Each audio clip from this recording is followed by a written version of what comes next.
La manifestazione Auto e Moto d'Epoca, che si tiene alla Fiera di Padova dal 27 al 30 ottobre 2011, lo scorso anno si è collocata al primo posto in Europa per numero di auto e moto esposte, raggiungendo 1600 modelli distribuiti su una superficie di 90.000 m². La giornata di giovedì 27 ottobre è riservata all'anteprima, con ingresso su invito o con acquisto di preview ticket, e offre ai collezionisti e agli appassionati la possibilità di visitare in tranquillità un evento che ormai ha raggiunto un pubblico e una fama internazionale. Le meraviglie che saranno accolte negli 11 padiglioni rappresentano effettivamente il meglio del meglio. Alcune delle curiosità: Mercedes e Alfa Romeo hanno scelto il Salone Patavino per festeggiare insieme ai loro fan 2 compleanni storici, 125 anni di splendida attività per la casa tedesca ed il mezzo secolo dall'Unità d'Italia per la casa italiana, che di candeline ne spegne invece 101. Ben 401 celle fotovoltaiche al silicio per una superficie complessiva di 6 m², installate su un'auto con telaio e scocca quasi interamente realizzati in materiali compositi, tra cui fibra di carbonio, Kevlar e Nomex, che garantiscono aerodinamica elevata, resistenza meccanica, isolamento termico e leggerezza. È proprio la forza del sole convertita in energia elettrica a fornire la potenza a Emilia 2, la solar car nata dalla progettazione di studenti e piccole imprese emiliano-romagnole, che rappresenta l'Italia al World Solar Challenge 2011, il campionato mondiale ad emissioni zero che si svolge in Australia dal 16 al 23 ottobre. Il World Solar Challenge è una competizione dedicata a veicoli elettrici alimentati esclusivamente dall'energia solare. Nata nel 1989, si svolge in Australia a cadenza biennale ed è la gara più prestigiosa nel suo genere. Si parte da Darwin e si procede a sud per oltre 3.000 km fino ad Adelaide. All'edizione 2011 partecipano 42 squadre da tutto il mondo: Australia, USA, Giappone, India, Malesia, Iran, Arabia Saudita, Canada, Svizzera, Inghilterra, Cile, Corea, Filippine, Taiwan, Singapore e Turchia. Dall'Europa solo Italia, Germania, Belgio e Olanda. I partecipanti sono prevalentemente team universitari,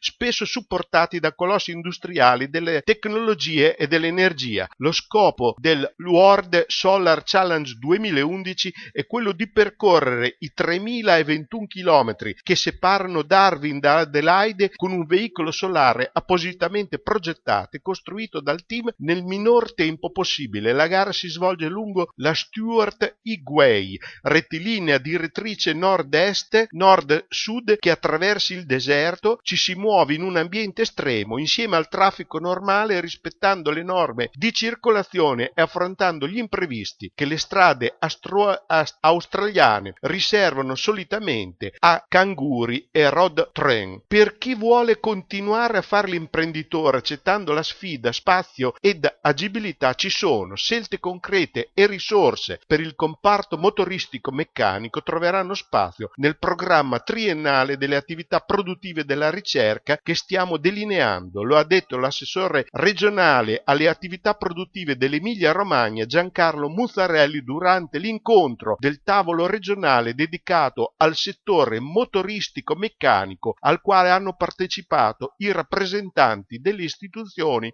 e delle forze economiche e sociali emiliano-romagnole. L'incontro ha fatto il punto sulla crisi di un settore in cui sono 1.707 i lavoratori attualmente in cassa integrazione straordinaria. MV Agusta organizza venerdì 28 ottobre 2011 a Misano Adriatico una giornata di test ride con i nuovi modelli della gamma 2012, l'F4R, l'F4RR, la Brutale R1090 e Brutale 920. Per i non possessori di MV Agusta il costo per poter effettuare 3 test ride provando 3 diversi modelli sarà di 120 euro, mentre i test singoli costeranno 45 euro. Per tutti i possessori di MV Agusta e naturalmente per i soci Gold del Factory Club ci sarà la possibilità di prenotare i test drive e i modelli in prove libere in pista anche con la propria moto a prezzi ridotti.